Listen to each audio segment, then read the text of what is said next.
तूळ राशीच्या लोकांना 27 जुलै 2026 पासून शनी महाराज तुमच्या जीवनातील एक महत्त्वाचा भाग बदलण्यासाठी येत आहेत.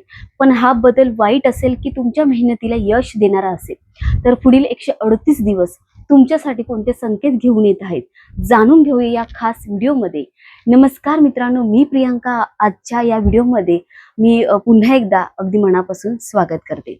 तर आजचा व्हिडिओ विशेष आहे तूळ राशीच्या जातकांसाठी, कारण 27 जुलै पासून ते 11 डिसेंबर पर्यंत शनिदेव वक्री होणार आहे. ही वक्री अवस्था जवळपास 138 दिवस म्हणजे 11 डिसेंबर 2026 पर्यंत राहणार आहे. मित्रांनो, जेव्हा जेव्हा शनी वक्री होतात तेव्हा अनेक लोकांच्या मनात एकच प्रश्न निर्माण होतो, आता काही वाईट होणार का, अडचणी वाढणार का, जीवनात संकटे येणार का. पण सर्वात आधी एक महत्त्वाची गोष्ट समजून घ्या, शनी वक्री होणे ही कोणती अचानक घडणारी घटना नाहीये. शनी महाराज दरवर्षी एका ठराविक काळासाठी वक्री होतात. तुम्ही 20 वर्षाचे असाल किंवा 30 वर्षाचे असाल किंवा 50 वर्षाचे असाल, तुमच्या आयुष्यात अनेक वेळा शनी वक्री झाले आहेत. म्हणून शनी वक्री म्हणजे घाबरण्याची गोष्ट नाही. शनी हा फक्त त्रास देणारा ग्रह नाही, तर तो आपल्याला आपल्या कर्मांची जाणीव करून देणारा, चुका सुधारण्याची संधी देणारा आणि मेहनतीचे योग्य फळ देणारा ग्रह मानला जातो. तर शनी वक्री म्हणजे नेमकं काय? तर मित्रांनो, सर्व ग्रह सूर्याभोवती फिरत असतात, पण पृथ्वी आणि इतर ग्रहांच्या गतीमध्ये फरक असल्यामुळे पृथ्वीवरून पाहताना काही वेळ एखादा ग्रह उलट दिशेने चालत असल्यासारखा दिसतो. यालाच ज्योतिषामध्ये वक्री अवस्था म्हटले जाते. उदाहरण घ्या, आपण ट्रेनमध्ये बसलेले आहोत आणि बाजूची दुसरी ट्रेन हळू चालत असते. काही क्षण आपल्याला वाटतं की आपली ट्रेन मागे चाललेली आहे, पण प्रत्यक्षात तसं नसतं. तसंच हा ग्रहांच्या गतीचा परिणाम आहे. तर तूळ राशीसाठी शनी कुठे वक्री होणार आहे? मित्रांनो, तूळ राशीपासून शनी महाराज तुमच्या 6व्या भावात वक्री होणार आहे. आता हा 6वा भाव म्हणजे काय? तर ज्योतिषशास्त्रामध्ये 6वा भाव संबंध असतो म्हणजे कर्ज, रोग, शत्रू, स्पर्धा, संघर्ष, कोर्ट कचेरी, नोकरीतील आव्हाने आणि विशेष गोष्ट म्हणजे 6वा भाव हा शत्रूंवर विजय मिळवण्याचा भाव देखील मानला जातो. म्हणून तूळ राशीच्या लोकांसाठी हा काळ संघर्षातून बाहेर पडण्याचा काळ ठरू शकतो. तर मित्रांनो, अनेक वेळा तूळ राशीच्या लोकांच्या मनात गेल्या काही महिन्यांपासून काही प्रश्न असतील की माझ्या आयुष्यात अडथळे का येत आहेत, माझे शत्रू माझ्यावर का भारी पडत आहेत, माझे काम का अडकलेले आहे, मी कधी या समस्यांमधून बाहेर पडणार. तर आता शनी वक्रीच्या काळात या विषयांवर पुन्हा विचार करण्याची आणि त्यावर उपाय करण्याची वेळ येऊ शकते. कारण ज्या भावात ग्रह वक्री होत आहे त्या भावाशी संबंधित जुन्या गोष्टी पुन्हा समोर येतात आणि त्या पूर्ण करण्याची संधी मिळते, असं ज्योतिषात मानलं जातं. तर शत्रू आणि विरोधकांबाबत संकेत तुम्हाला मिळू शकतात. तूळ राशीच्या जातकांनो, जर गेल्या काही काळापासून कोणीतरी तुमच्या विरोधात काम करत असेल, अडथळे निर्माण करण्याचा प्रयत्न करत असेल किंवा स्पर्धेमध्ये तुम्हाला त्रास होत असेल, तर शनीचा हा काळ तुम्हाला अधिक मजबूत बनवण्याचे काम करू शकतो. तर हा 6वा भाव आहे, शत्रूंचा भाव आहे. तरी येथे शनी असणे अनेक वेळा संघर्षातून विजय मिळवण्याची क्षमता वाढवते. तर लक्षात ठेवा की फक्त ग्रहांवर अवलंबून न राहता स्वतःची मेहनत, योग्य निर्णय आणि संयम ठेवणे आवश्यक आहे. मित्रांनो, आता पुढे जाणून घेऊया की तूळ राशीसाठी शनी वक्रीचा करिअर, नोकरी, कर्ज आणि कोर्ट कचेरीच्या बाबतीत काय परिणाम होऊ शकतो.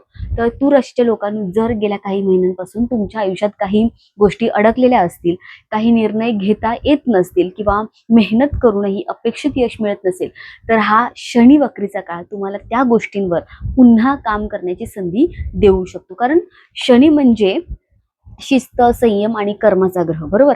शनी कधी अचानक यश देत नाही, पण योग्य मेहनत करणाऱ्या व्यक्तीला योग्य वेळी स्थिर यश देतो. 6वा भाव हा कर्जाचा भाव देखील मानला जातो. जर तूळ राशीच्या कोणत्याही व्यक्तीवर जुने कर्ज असेल, आर्थिक जबाबदाऱ्या वाढल्या असतील किंवा पैशाचं नियोजन बिघडलं असेल, तर शनी वक्रीचा काळ तुम्हाला या गोष्टीकडे गांभीर्याने पाहण्यास भाग पाडू शकतो.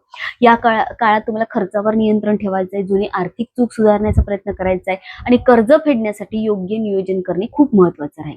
मित्रांनो, शनी आपल्याला एक गोष्ट शिकवतो, जितकी जबाबदारी स्वीकाराल तितकीच तुमची प्रगती होईल.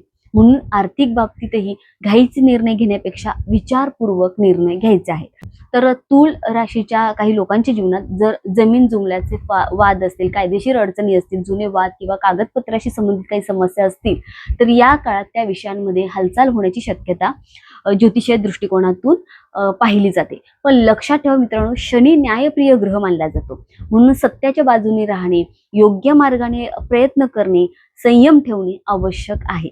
तर तूल राशीच्या लोकांनो, जर तुम्ही गेल्या काही काळापासून विचार करत असाल, मला नोकरी बदलायची आहे किंवा मला माझे कौशल्य दाखवायचं आहे, मला नवीन संधी शोधायच्या आहेत, तर हा जो काळ आहे तुमच्यासाठी आत्मपरीक्षणाचा ठरू शकतो. शनी वक्री असल्यामुळे जुन्या अनुभवांचा उपयोग करून नवीन मार्ग शोधण्याची प्रेरणा तुम्हाला मिळू शकते. जे लोक स्पर्धा परीक्षा, सरकारी नोकरी किंवा एखाद्या मोठ्या ध्येयासाठी मेहनत करत असतील, तर त्यांच्यासाठी हा काळ मेहनत वाढवण्याचा आहे. कारण शनी मेहनतीची परीक्षा घेतो, पण मेहनतीला दुर्लक्षित करत नाही असं मानलं जातं. तर ते हा जो 6वा भाव आहे, हा स्पर्धेचा देखील भाव आहे. आजच्या काळात प्रत्येक क्षेत्रात स्पर्धा आहे, नोकरी असो, व्यवसाय असो किंवा शिक्षण. तर आपल्याला सतत स्वतःला सिद्ध करावं लागतं. तूळ राशीच्या लोकांनी या काळात आपल्या कौशल्यावर विश्वास ठेवावा, नवीन गोष्टी शिकाव्यात, आळस सोडावा आणि सातत्य ठेवावे. कारण शनीचा संदेश नेहमी एकच असतो, मेहनत करा, वेळ लागेल पण परिणाम नक्की मिळेल. शनीची दृष्टी तुमच्या या 12व्या भावात पडत आहे आणि 3ऱ्या भावात पण पडत आहे. तर या ज्योतिषीय दृष्टिकोनातून प्रवास दूरचे संबंध दर्शवतात, नवीन अनुभव तुम्हाला मिळतील आणि काही तूळ राशीच्या लोकांना परदेशाशी संबंधित संधी मिळतील, दूरच्या ठिकाणी जाण्याची संधी मिळेल, कामानिमित्त प्रवास होईल किंवा आध्यात्मिक प्रवास, अशा गोष्टींचे विचार तुमच्या मनात येऊ शकतात. जर तुम्ही आधीपासून परदेश किंवा दूरच्या ठिकाणी जाण्याचा विचार करत असाल, तर त्यासाठी प्रयत्न करण्याचा हा काळ उपयोगी ठरू शकतो. आता विद्यार्थ्यांसाठी शनी वक्री किती फायदेशीर आहे, आता खास विद्यार्थ्यांसाठी सांगते. तर तूळ राशीच्या विद्यार्थ्यांना जर गेल्या काही काळापासून अभ्यासात मन लागत नसेल, मेहनत करूनही निकाल अपेक्षेप्रमाणे मिळत नसेल किंवा कोणता मार्ग निवडावा हे तुम्हाला समजत नसेल, तर हा काळ पुन्हा नियोजन करण्याचा आहे. शनी तुम्हाला शिस्त शिकवण्यासाठी, म्हणजे या काळात अभ्यासाचे वेळापत्रक बनवा, मोबाईलचा अनावश्यक वापर कमी करा किंवा सातत्याने तुम्ही प्रयत्न करा. कारण शनीच्या काळात अचानक चमत्कारापेक्षा सातत्यपूर्ण मेहनतीला महत्त्व दिलं जातं. मित्रांनो, आता आपण पुढे जाणून घेऊया की या तूळ राशीसाठी शनी वक्रीचा घर, कुटुंब, शिक्षण, आरोग्य आणि वैयक्तिक जीवनावर काय परिणाम होणार आहे. शक्यतो बघा, सर्वप्रथम एक गोष्ट लक्षात ठेवा, शनी वक्री म्हणजे नेहमी वाईट काळ असतो असं नाही. अनेक लोक शनी वक्रीचं नाव ऐकताच घाबरतात, पण ज्योतिषशास्त्रानुसार शनी हा कर्माचा ग्रह मानला जातो. तो आपल्याला आपल्या चुका सुधारण्याची, जबाबदारी स्वीकारण्याची आणि योग्य मार्गावर चालण्याची संधी देतो. म्हणूनच या काळाकडे भीतीने नाही, तर आत्मपरीक्षणाच्या दृष्टीने पाहिलं पाहिजे. तूळ राशीच्या लोकांसाठी शनीचा संबंध घर आणि कुटुंबाच्या विषयांशी देखील जोडला जातो. काही लोकांच्या मनात गेल्या काही महिन्यांपासून, आठवड्यापासून एक विचार आला असेल की मला घर बदलायचं आहे, मला कुटुंबासाठी दूर जाऊन काही नवीन करायचं आहे, करिअरसाठी दुसऱ्या ठिकाणी जाण्याची गरज आहे. तर अशा विचारांना या काळात तुम्हाला दिशा मिळू शकते. शनी वक्री काळात अनेक वेळा व्यक्ती जुन्या निर्णयांचा पुन्हा विचार करते. आपण घेतलेला निर्णय योग्य होता का, कुठे सुधारणा करायला हवी का, कुठे अधिक मेहनत करायला हवी, याचा विचार होतो. तर जर घर, प्रॉपर्टी किंवा कुटुंबाशी संबंधित काही विषय प्रलंबित असतील, तर त्यावर पुन्हा लक्ष देण्याची गरज आहे. मित्रांनो, शनीचा काळ आपल्याला नात्यांमध्ये एक प्रेमळ संवाद शिकवतो. तूळ राशीच्या लोकांनी या काळात छोट्या छोट्या गोष्टीवरून वाद वाढवू नयेत, कारण शनी आपल्याला संयम आणि समजूतदारपणा शिकवतो. जर नात्यामध्ये काही गैरसमज निर्माण झाले असतील, तर संवादातून ते सोडवण्याचा तुम्ही प्रयत्न करा आणि जोडीदाराच्या भावना तुम्ही समजून घ्यायच्या आहेत. कुटुंबातील मोठ्या व्यक्तींचा तुम्ही आदर करायचा आहे, कारण शनी हा ज्येष्ठांचा आणि अनुभवाचा ग्रह मानला जातो. विद्यार्थ्यांसाठी विशेष मी ते संदेश देऊ इच्छिते की विद्यार्थ्यांसाठी हा काळ खूप महत्त्वाचा ठरू शकतो, कारण शनी म्हणजे शिस्त. आज अनेक विद्यार्थ्यांची सर्वात मोठी समस्या आहे ती म्हणजे लक्ष विचलित होणे. मोबाईल, सोशल मीडिया, चुकीच्या सवयींमुळे अभ्यासावर परिणाम होतो. तर शनी वक्री काळात विद्यार्थ्यांनी स्वतःला प्रश्न विचारला पाहिजे, माझे ध्येय काय आहे, मी त्यासाठी रोज किती प्रयत्न करतोय.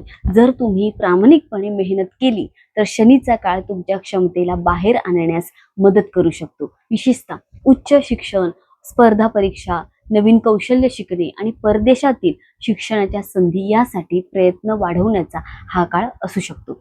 आता आरोग्याबाबत काळजी काय घ्यायची आहे मित्रांनो, आता बोलूया आपल्या आरोग्याबद्दल. तर शनी वक्रीच्या काळात तुळ राशीच्या लोकांनी आपल्या शरीराकडे दुर्लक्ष करू नये. विशेषतः हाडे, सांधे, गुडघे, पाठदुखी, मान, खांद्यांचा त्रास किंवा थकवा याकडे लक्ष देणे आवश्यक आहे. याचा अर्थ प्रत्येकाला त्रास होईल असं नाही, पण नियमित काळजी घेणे महत्त्वाचं आहे. दररोज थोडा व्यायाम करा, चालण्याची सवय ठेवा, योग्य आहार घ्या आणि पुरेशी झोप सुद्धा घ्या. तर शरीर निरोगी असेल तरच आपण आयुष्यातील संधींचा फायदा मित्रांनो घेऊ शकतो. आता शनी वक्रीमध्ये कोणत्या चुका टाळाव्यात मित्रांनो, या काळात काही गोष्टी टाळणे चांगले राहील. आळशीपणा करू नका, चुकीच्या मार्गाने पैसे कमवण्याचा प्रयत्न करू नका, रागात निर्णय घेऊ नका आणि कोणावरही विनाकारण विश्वास ठेवू नका. ओके, शनी आपल्याला प्रामाणिकपणा आणि संयम शिकवतो. जे लोक योग्य मार्गाने मेहनत करतात त्यांना शनीचा आशीर्वाद नक्कीच मिळतो. तर मित्रांनो, आता आपण जाणून घेऊया तुळ राशीच्या लोकांनी शनी वक्रीच्या काळात कोणते उपाय करावेत आणि शनी महाराजांची कृपा कशी मिळवावी. सर्वात आधी लक्षात ठेवा की शनी महाराजांना घाबरण्याची गरज नाही. शनी म्हणजे फक्त अडचणी देणारा ग्रह नाही. शनी म्हणजे कर्म, न्याय, शिस्त आणि मेहनतीचे फळ देणारा ग्रह मानला जातो. जे लोक प्रामाणिकपणे मेहनत करतात, आपल्या जबाबदाऱ्या पूर्ण करतात आणि चुकीच्या मार्गापासून नेहमी दूर राहतात त्यांना शनी महाराज योग्य वेळी चांगले फळ देतात. तर उपाय क्रमांक 1, शनी मंत्राचा जप तुम्हाला करायचा आहे. मित्रांनो, तुळ राशीच्या लोकांनी शनी वक्रीच्या काळात नियमित शनी मंत्राचा जप करणे शुभ मानलं जातं. विशेषतः शनिवारच्या दिवशी किंवा रोज सकाळी शांत मनाने हा जो स्क्रीनवर मी मंत्र दाखवते तो तुम्ही पाहायचा आहे. 108 वेळा हा मंत्र तुम्हाला बोलायचा आहे आणि हा मंत्र 108 वेळा जप करण्याचा प्रयत्न तुम्हाला करायचा आहे. मंत्र म्हणताना फक्त शब्द म्हणू नका, तर मनामध्ये श्रद्धा आणि सकारात्मक भावना तुम्हाला ठेवायचे आणि प्रार्थना करा की हे शनिदेव माझ्या आयुष्यातील अडथळे दूर करा, मला योग्य मार्ग दाखवा आणि माझ्या कर्मानुसार मला योग्य ते फळ द्या. आता उपाय क्रमांक 2, हनुमान उपासना. मित्रांनो, शनी महाराज आणि हनुमानजी यांचं नातं खूप विशेष मानलं जातं, तुम्हालाही माहिती असेल. म्हणून तुळ राशीच्या लोकांनी या काळात नियमित हनुमान चालीसा पठण करावे किंवा हनुमान चालीसा तुम्हाला ऐकायची आहे. यामुळे मनातील भीती, नकारात्मक विचार आणि मानसिक ताणतणाव कमी होण्यास मदत होऊ शकते. विशेषतः जर मनात सतत विचार येत असतील, सतत चिंता असेल किंवा नकारात्मक विचार येत असतील तर हनुमान उपासना मनाला स्थिरता देऊ शकते. तर उपाय क्रमांक 3, दान आणि सेवा. मित्रांनो, शनी महाराजांना गरजू लोकांची सेवा आणि मदत प्रिय मानली जाते. ओके, तर शनिवारच्या दिवशी आपल्या क्षमतेनुसार काळे तीळ, काळे उडीद, मोहरीचं तेल, काळे वस्त्र किंवा गरजू व्यक्तींना आवश्यक वस्तू तुम्ही दान करू शकता. पण एक गोष्ट इथे लक्षात ठेवा, दान हे दाखवण्यासाठी नाही तर सेवाभावाने केलं पाहिजे. ओके, उपाय क्रमांक 4, शुक्र ग्रहाचा मंत्र. तुळ राशीच्या स्वामी शुक्र ग्रह आहे, म्हणून शनी वक्रीच्या काळात शुक्र ग्रहाची कृपा मिळविण्यासाठी शुक्र मंत्राचाही तुम्हाला जप करायचा आहे. मी ते स्क्रीनवर मंत्र दाखवते, हा मंत्र 108 वेळा जप करण्याचा तुम्हाला प्रयत्न करायचा आहे. तर या काळात लक्षात ठेवा मित्रांनो की 27 जुलै ते 11 डिसेंबर हा काळ तुळ राशीसाठी स्वतःमध्ये सुधारणा करण्याचा काळ ठरू शकतो. या काळात नवीन कौशल्य शिका, अपूर्ण कामे पूर्ण करण्याचा प्रयत्न करा, आरोग्याकडे लक्ष द्या, आर्थिक नियोजन करा आणि संयम ठेवा. कारण शनी आपल्याला एक गोष्ट शिकवतात, यश मिळवण्यासाठी मेहनत, शिस्त, संयम आवश्यक आहे. तर मित्रांनो, शनी वक्री म्हणजे घाबरण्याची वेळ नाही, हा काळ आहे जुन्या चुका सुधारण्याचा, स्वतःला मजबूत बनवण्याचा आणि आयुष्याला योग्य ती दिशा देण्याचा. तर तुळ राशीच्या मित्रांनो, जर तुम्ही या काळात संयम, मेहनत आणि सकारात्मक विचार ठेवला तर हा काळ तुमच्यासाठी आत्मविकासाचा काळ ठरू शकतो. लक्षात ठेवा, शनी उशीर करतात पण अन्याय करत नाहीत. तुमच्या मेहनतीचं फळ तुम्हाला योग्य वेळी नक्कीच मिळेल. ग्रह दिशा दाखवतात पण तुमचे कर्म, तुमचे निर्णय तुमचे भविष्य घडवतात. म्हणूनच भीती न बाळगता विश्वासाने पुढे चालत राहा. आणि जर तुम्ही तुळ राशीचे असाल आणि शनी वक्रीचा हा काळ तुमच्यासाठी कसा असेल हे जाणून घेतलं असेल तर कमेंटमध्ये नक्की लिहा जय शनिदेव. तुमचे अनुभव आणि मनातील प्रश्न कमेंटमध्ये नक्की सांगू शकता. आणि व्हिडिओ आवडला असेल तर या व्हिडिओला नक्की लाईक करा, आपल्या मित्र परिवारासोबत हा व्हिडिओ शेअर करा आणि अशाच प्रकारच्या ज्योतिष, राशी भविष्य, आध्यात्मिक उपाय, आध्यात्मिक माहितीसाठी आपल्या चॅनलला सबस्क्राईब करा. नेहमी सकारात्मक राहा, चांगले कर्म करत राहा. शनिदेवांचा आशीर्वाद तुमच्यावर सदैव राहो. हर हर महादेव, जय शनिदेव. हर हर महादेव. श्री स्वामी समर्थ. धन्यवाद.